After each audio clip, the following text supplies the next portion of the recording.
He's one of the world's most wanted criminals. Secret services around the world were looking for this man, and they found him in Russia. Россия страна с огромными возможностями. An Austrian criminal moving money belonging to Russian intelligence officials and businessmen from Russia to Europe. In return, he receives a Russian name, a new homeland, state protection, and a villa next door to Vladimir Putin. Российские власти всегда будут говорить, что такого человека нет на территории. 2 billion euros and the Novichok poison formula. What other secrets does this new Russian hide? Это вопрос не ко мне, точно. This is the Dossier Center, and I am Ilya Rozdyasvensky. It is known that officials in Russia take bribes, and businessmen close to power receive government contracts worth billions. It's also known that they move their fortunes outside of their homeland. This fact is known even to Putin. Я совсем не осуждаю тех, у кого вилла в Майами или на французской ривьере. Have you ever wondered how these people move money abroad, especially if they're under sanctions? For that, a trusted person who could launder and organize the transfer abroad would be required. It's reminiscent of merchants in Russia in the 1990s, only instead of Turkish goods, it's dirty Russian cash. This is how it works. Today we will be unfolding a real spy thriller, one that includes disguises, escapes, and fake documents.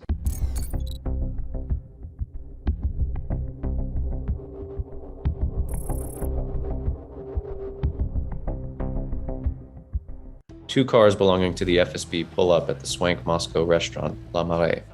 A man gets out of a third car and heads into dinner. Who is it? His passport claims he's a citizen of the Russian Federation.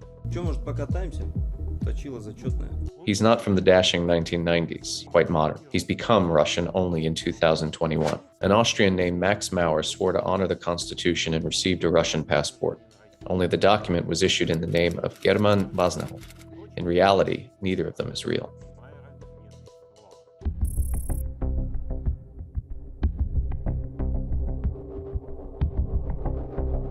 A juggernaut of German payment processing and financial services, Wirecard was designed to work with risky or morally hazardous clients, which regular banks didn't want to work with. These were the online casinos, porn websites, and private military companies, or mercenary groups. Wirecard shares were traded on the German stock exchange and even entered into the top 30 publicly listed companies. Wirecard grew so big, it even reportedly considered buying Deutsche Bank. But it all ended in 2020, when Wirecard, once valued at 24 billion euros, went bankrupt. Independent auditors revealed nearly 2 billion euros supposedly kept in the company's branch in the Philippines may not have existed. Contracts had been backdated, financial documents forged.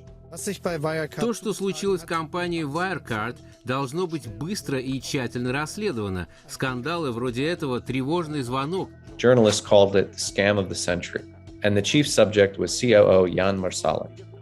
He looks a lot like Max Mauer and German Vaznahov, because he is them.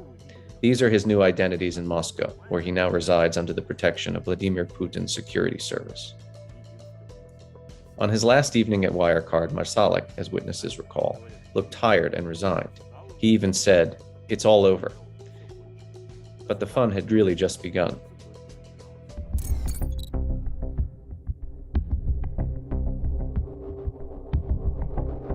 It started on June 18, 2020, when an unknown man called the offices of JetX Aviation Services and booked a private jet. The departure was Vienna, and the destination was Minsk. The jet was set to leave at 5 in the afternoon the following day and carry a lone passenger, whose photograph, sent via WhatsApp, showed a man with a long beard and brown eyes.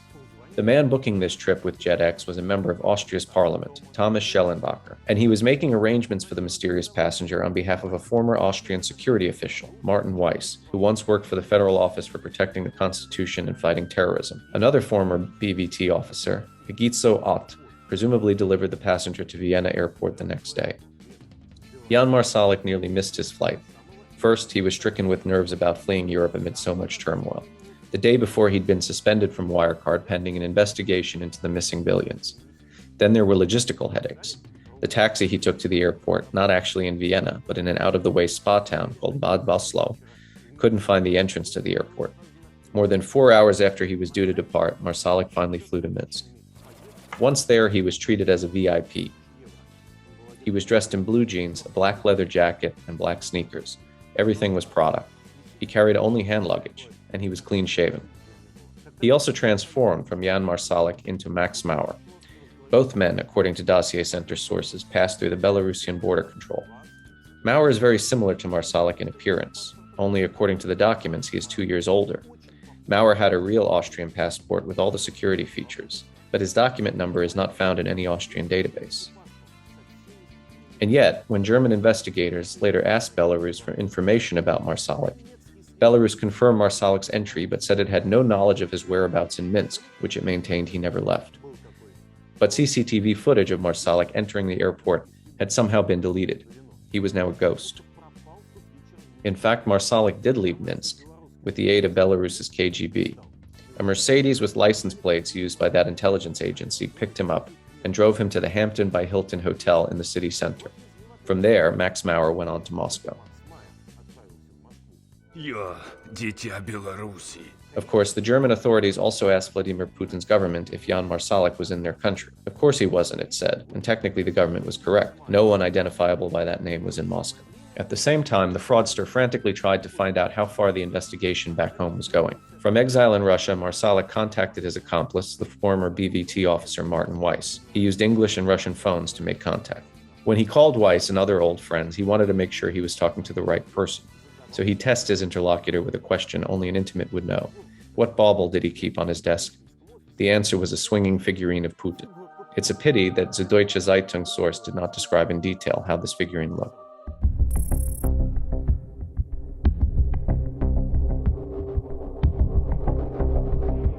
While the German police and Interpol are looking for the suspect, he dines in expensive restaurants in the center of Moscow and freely walks under the protection of the FSB. It is likely, we have also established, that Marsalek lives in several places at once, varying his address constantly. According to the German tabloid Bild, one of his homes is in the village of Razdory, in the Odinsovo district of Moscow, and at least two of them are located on Rublovka. We have further established that Marsalek has a home in the Mariendorf Gardens area, where Russia's wealthiest and most powerful also live. His neighbors include Igor Sechin, the head of Rosneft. Nearby, too, is the official residence of Vladimir Putin, Nova Ogaryova. How did an alleged embezzler from Vienna end up in the care of Putin's spy service? Про господина Маршалека я не знаю. Я вообще мало осведомлен о его деятельности, потому что он не является предметом внешнеполитических дискуссий. Dozens of facts indicate that Marsalek's relationship with the Russian intelligence goes back years. He joined Wirecard in 2000 as a 20-year-old, working his way up to COO 10 years later. Shortly thereafter, he met a former Russian colonel named Andrei Chuprigin, whom Western intelligence agencies believe was an officer for the GRU. At the time, Russian intelligence was actively recruiting young and adventurous Austrians. Marsalek was just that. In 2018, in the aftermath of the Sergei and Yulia Skripal poisonings, Marsalek even bragged to colleagues that he possessed secret documents with the Novichok formula, a military-grade nerve agent. Marsalek even flew to Syria to look at the ruins of the ancient city of Palmyra, recently liberated from ISIS. He said he traveled at the invitation of the Russian military. He was also friends with another Russian national, Stanislav Petlinsky, a former employee of the Russian presidential administration. Petlinsky helped Marsalek arrange contacts with the post-Gaddafi Libyan government, including a deal to demine a cement factory held in the territory of the war-ravaged country. Petlinsky similarly reinvented his identity in 2019. Today he goes by Boris Green, and his internal Russian passport in that name was issued to him by the same government department that provided the GRU poisoners of Sergei Skripal with their false passports. But this is far from the height of Marsalek's impudence. Remember the Putin figurine on the desk in the Munich office? Here is that office. It's almost 2,000 square meters. It cost Marsalek 680,000 euros a year to maintain. The famous physicist Wilhelm Röntgen once lived there. Later, the mansion belonged to Prince Alphonse of Bavaria. But even that detail isn't as remarkable as the address of the mansion. Prinzenregistrasse 61 is located directly opposite the Russian consulate in Munich. High-ranking officials from all over the world came to this mansion to visit Marsalek. One was Rami Alobaidi, the former head of Libya's foreign intelligence service. He was, by the way, a shareholder in Wirecard. Remember the driver who drove Marsalek to the airport before he escaped? Egisto Ott? Marsalek instructed him to make inquiries about influential Russians in Europe and their contacts with the special services. For example, Ott was interested in Elena Baturina, the wife of former mayor of Moscow, Yuri Lushkov. In total, there are 25 names on the list, which were made available to the Russian investigators.